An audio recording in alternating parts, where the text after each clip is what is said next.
Shadow, mysterious character who furthers the forces of law and order, is in reality Lamont Cranston, wealthy young man about town. The Shadow uses his hypnotic power to cloud men's minds so that they cannot see him. Cranston's friend and companion, the lovely Margot Lane, is the only person who knows to whom the unseen voice of the Shadow belongs. Today's story, The Inventor of Death.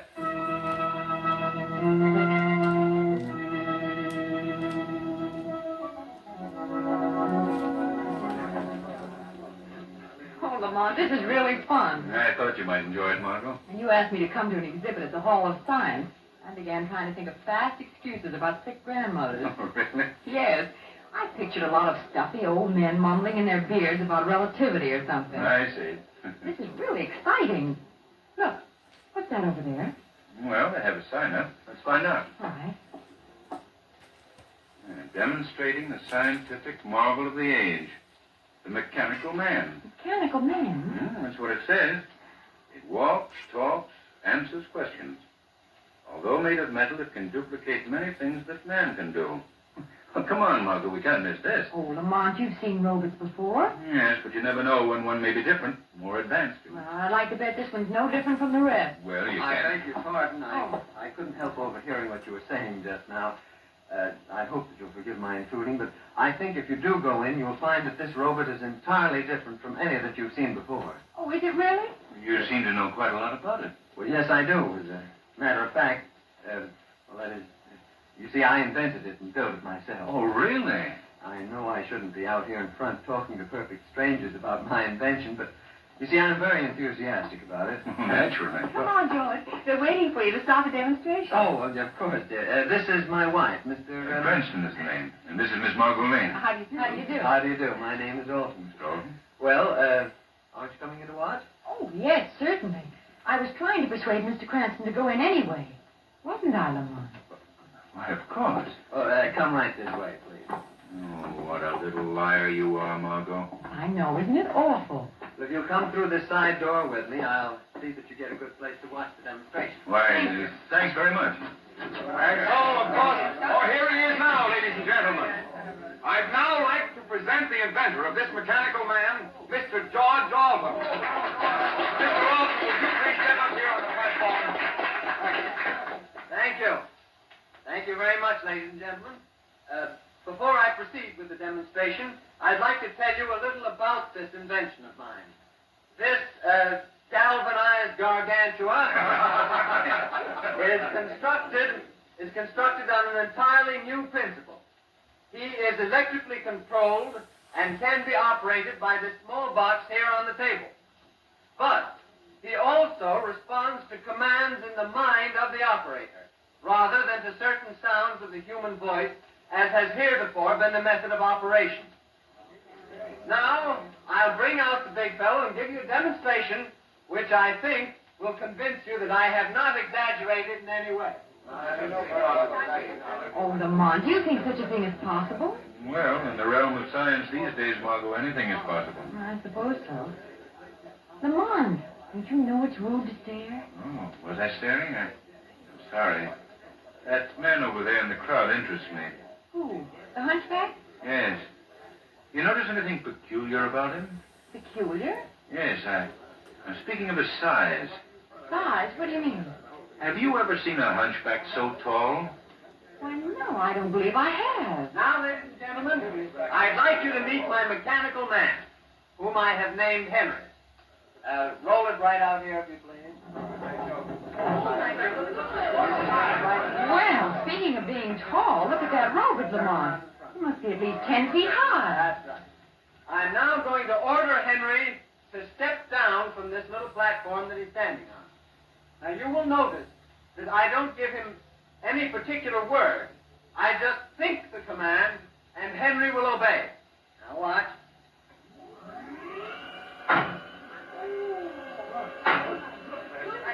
Lamont, look. That thing stepped right down off the platform just as he said it would. Yes. I will now ask Henry to answer a few questions.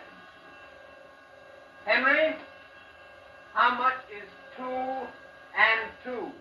4. 7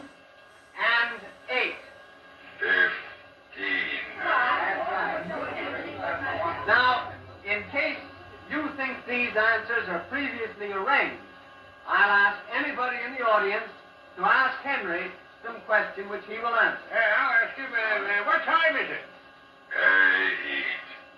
8:20 p.m. That's right. Why, Lamont, this is weird. How do you think he does it? Lamont, you're not listening. Stop staring at that hunchback. Oh, I'm sorry, Margot. I was watching his expression. Just look at him. Why, his face is all contorted in pain. Not pain, Margot. Hate. Hate? Why? Well, unless I miss my guess, it's hate for your little inventor, Mr. Alton. Now, I'll ask Henry to walk among you and pick up various objects which I will call out from the platform. Now, please, ladies and gentlemen, don't be alarmed. Henry is perfectly amiable and obeys my orders implicitly. He wouldn't harm a fly. Well, that may be so, but if that two-legged tank should walk around here among us, brother, I'm getting out. Well, I'm very sorry to lose you, sir. I guess I'll have to show you that Henry is perfectly harmless. Lamont, if Henry toddles this way, harmless or not, you'll find me joining the parade to the exit. Ladies and gentlemen, please. Now, you see the young lady sitting on the chair at the other end of the platform. That is my wife, who is not afraid of Henry. Therefore, I'm going to ask him to walk over, pick her up in his arms, and carry her back to me. And you will find that she's none the worse for the experience. All right, Henry.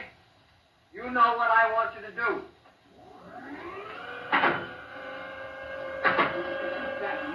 She has more nerve than I have. Well, that robot is almost human in its reactions, Margot. That's right, Henry. Look, that creature's picking Mrs. Alton up out of the chair. Oh, she looks so small and helpless. Come on, I'm afraid. I don't know why you should be frightened, Margot. Probably done this hundreds of times. See how he holds her in his arms? That's what he's trained to do. And now he walks with her.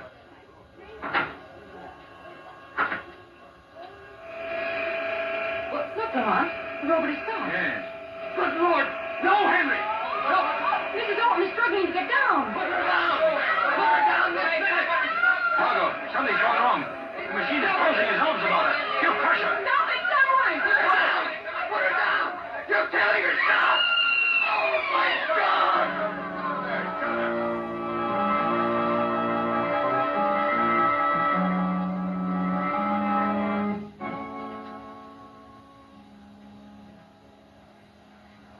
Jim, I've simply got to get out of here. Darling, the police have ordered us to stay here. Lamont, how do you suppose it could have happened? I don't know, Margot. I don't like it. What do you mean? There's something behind all this. Something sinister. Something perhaps with a shadow to investigate? Margot, please don't ever mention that name in public. Oh, I'm sorry. I'm sure no one could have overheard. You think so? Look behind you. Why, it's the hunchback. He wasn't there a minute ago. But I'm sure he didn't hear me. I hope not. Lamont, look, the mechanical man, it's moving. Yeah, so it is. Its mouth is open. It's going to speak. The shadow must die. Oh, Well, Lamont. I'll be. Lamont, what does it mean? I haven't the faintest idea. Let me go! Let me go, I tell you! Mr. Alton, the doctor said... I don't care what the doctor said. I don't care what anybody says. I've got to do this before it's too late. Please, let her off. Go! Oh, look, Lamont. The inventor's going up to the robot. What's he going to do? Smashing his inventor to bits. The shock has put him out of his head. Margot, we've got to get that boy out of here.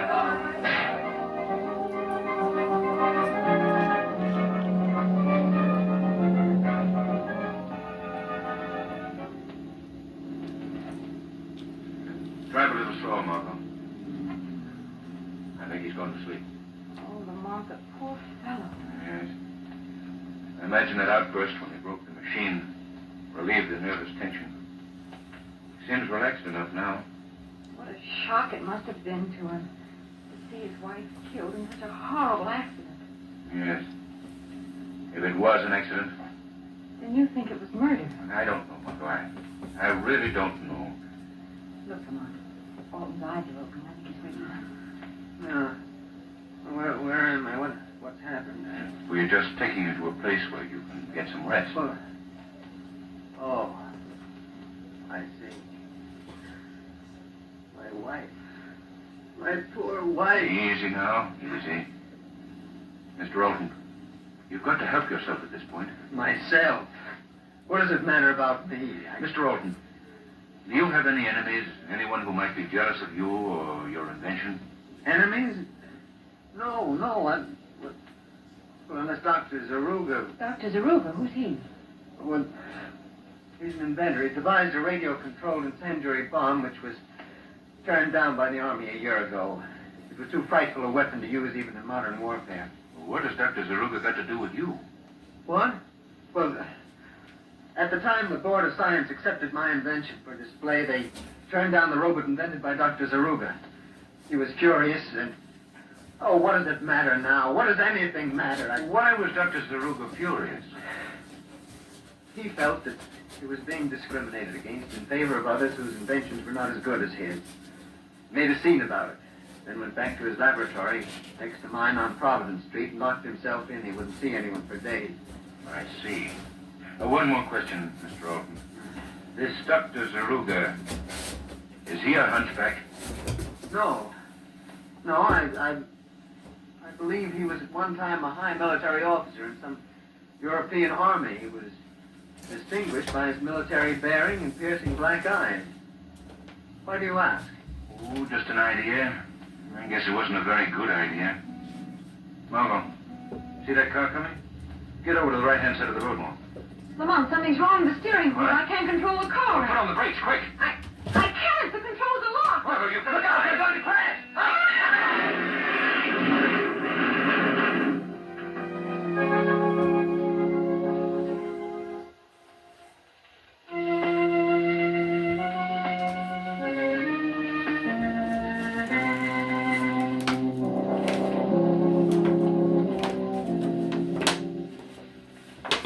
Dr. Ewan, how do you think Mr. Cranston's going to live, sir? Of course, Albert. Of course he's going to live. Takes more than a simple automobile smash-up to permanently damage a man with the physique of Lamont Cranston. Even if he has been unconscious for 24 hours. Yes, I hope so, sir. When Mr. Cranston comes to Ellen, see that he stays in bed and keeps those bandages on his arm. Yes, very good, Doctor. In bed, with bandages on arm.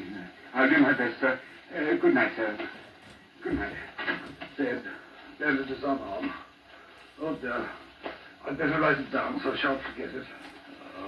Oh, it's coming to. Mr. Cranston, sir. Aaron, what happened? What am I doing here in bed, wrapped up in bandages like a Christmas package? Don't you remember, sir? You've been unconscious for 24 hours. I've been unconscious for 24 hours. How could I remember? Well, yes, sir. Quite so, sir. Well, what happened? How did I get here? You're in bed, sir. Let me see now. Oh, yes, keep in bed. Bandages on. Keep in bed. Bandages Oh, on. stop mumbling. How did I get here? Why, you were in an automobile accident, sir. Yesterday, your car ran off the road and overturned in a ditch. Automobile accident? Yes, sir. Oh, yes, of course. And the others? How about the others? If you're referring to the young gentleman who was apparently riding in the car with you, sir, I'm afraid, well, that is... Dead? Yes, sir. His neck was broken in the crash. Oh. What about Miss Lane? Miss Lane? Yes, Miss Lane, you idiot. What about her? What happened to her? Was Miss Lane riding with you in the car? Was Miss Lane riding? Ellen, what happened to Miss Lane? Speak up. Well, I don't know, sir. There was no sign of her at the scene of the accident. The police just reported finding you and the other gentleman. Ellen, give me my clothes. I'm getting up. But, sir, the doctor said in bed and bandages... Relations with the doctor. But I've got to find out what happened to Miss... Mr. Cranston, if you go out now and the condition you're in, I shan't be responsible. You're just flying in the face of Providence. Providence, that's it. That's it, Ellen. Providence Street. It's a wild hunch, but it may be a good one. Now, hurry, man. Give me my clothes at once.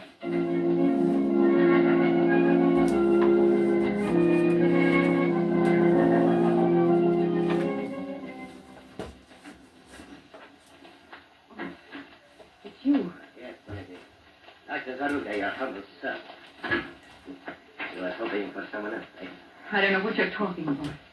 Oh, yes, you do, my dear Miss Lane. Why do you keep me here, locked in your laboratory? Why don't you let me go? You fiend. You inhuman fiend. Human? Perhaps my character deceives you. I think you are being confused by my appearance. My hunchback. Oh. Why, you're not. No.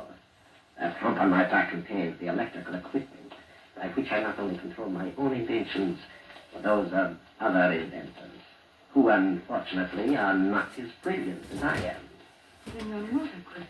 No. No, I tricked them all. Silly fools. They wouldn't look at my inventions. So I caused your car to crash off the road, killing that little upstart orphan. I made his robot run amok. I forced it to kill his wife. Oh, you... No, what do you think of me? I think you're a madman. A maniac. Oh, that poor girl. Seeing her crushed like that. Oh, murder. Oh, you still don't believe I'm the greatest inventor the world has ever seen. I'll show you. What are you going to do? Why are you keeping me here? Because, Miss Wayne, I overheard you make some reference to the Shadow. The shadow. Yes. You see, I've always wanted to meet the Shadow. Meet him on my own grounds. Because the Shadow is the only man who could possibly ever unmask me. I thought perhaps if you disappeared, the Shadow might try to rescue you. Oh, no. But I see I overestimated his powers. The Shadow has not appeared. Therefore, Miss Wayne, I am going to slightly alter my plans. I am going to give you a treat. What do you mean? I am going to demonstrate for you a robot I have invented. When you have seen it, I think you will admit that a terrible injustice has been done me. No. No. You will see it. Of course, you may not survive the demonstration. Oh, no. But that can't be helped. As a matter of fact, it's just as well. You know too much about me. Stop taunting me. I keep it in a secret compartment. I open this panel. Oh. And there it is. Oh. How ghastly. I admit it is not a pretty sight. You see, my dear, your little friend often built his robot for constructive uses to benefit mankind. Mine is for destruction, weapon for war.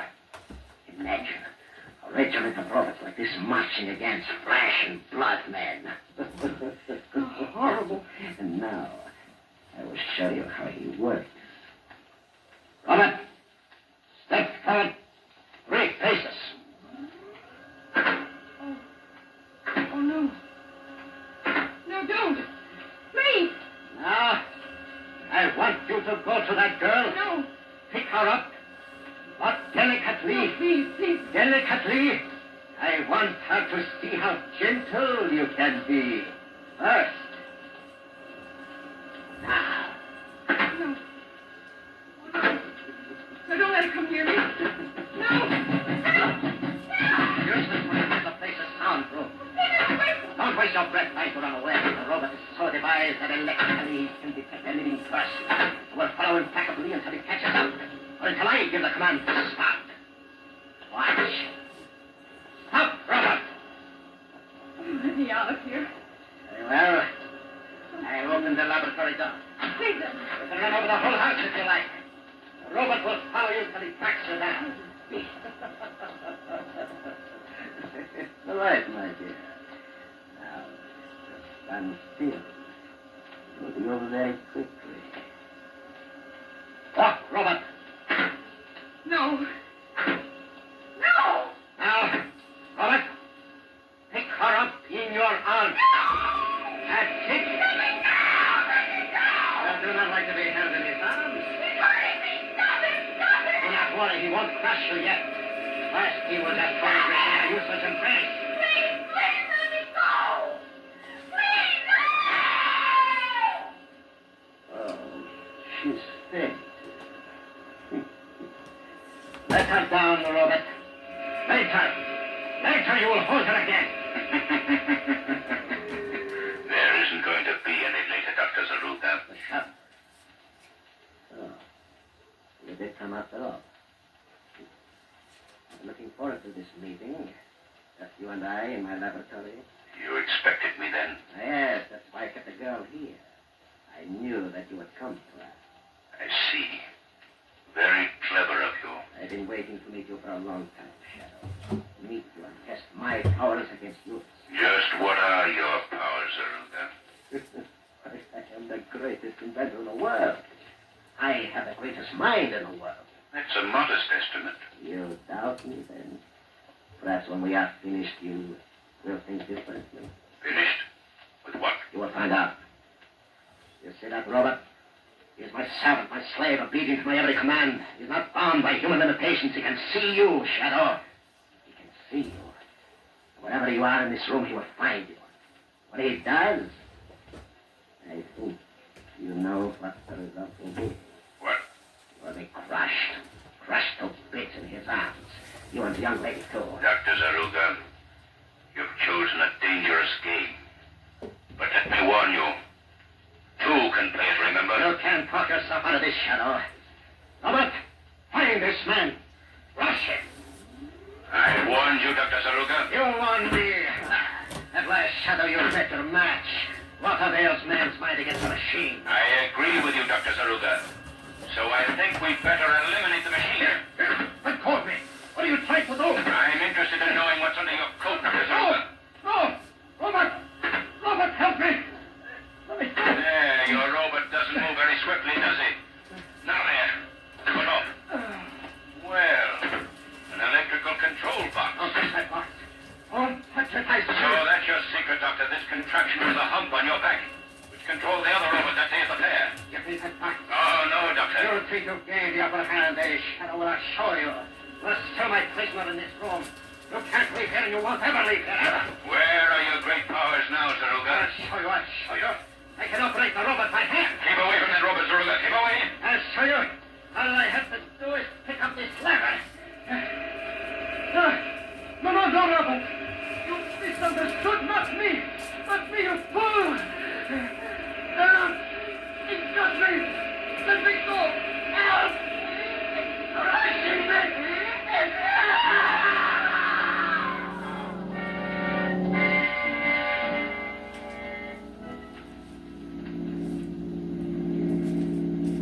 You feeling all right, Margot? Well, I guess so, thanks. It does seem good to be out of that place. Yes. They're destroying Zaruga's robot. It's a pity in a way. Those mechanical gentlemen might be very serviceable if they were properly directed. Oh, you think so, huh? Well, after my little experience with the doctor and his mechanized murderer, I'll think twice in the future before I even use an electric toaster.